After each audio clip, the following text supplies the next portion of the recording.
Hello friends, welcome to my channel English now and then. Friends, আমরা আমাদের daily life কনভারসেশনে এই ধরনের শব্দগুলো দ্বারা গঠিত বাক্যগুলো আমরা ব্যবহার করে থাকি। আর আজকের ভিডিওতে থাকছে এই বাক্যগুলো এবং যেমন দেরিতে হলেও সে তার ভুল বুঝতে পেরেছে, দেরিতে হলেও লোকটি তাকে সাহায্য করেছে,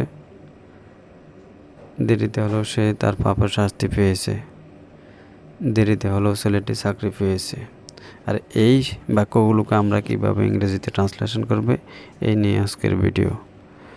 তো আমরা প্রথমে এর জন্য ব্যবহার করব even if let plus but. আরও ভালোভাবে বোঝার জন্য আমরা স্ট্রাকচার ব্যবহার করতে পারি।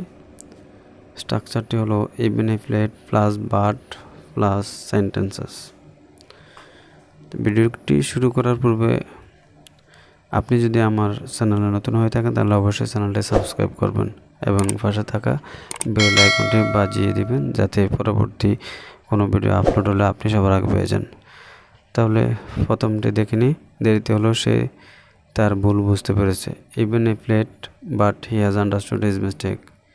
দেরিতে হলেও লোকটি তাকে সাহায্য করেছে। Even if late but the man has helped হিম।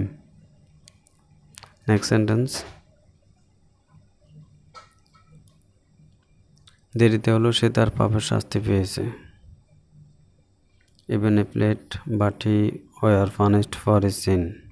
দেরিতে হলেও ছেলেটির স্বপ্ন পূরণ হলো। Even if late but the boy's dream came true. Next sentence. দেরিতে হলেও সে আমেরিকার ভিসা পেয়েছে। এই সেন্টেন্সটির ইংলিশ কী হবে তা অবশ্যই কমেন্ট বক্সে জানাবেন।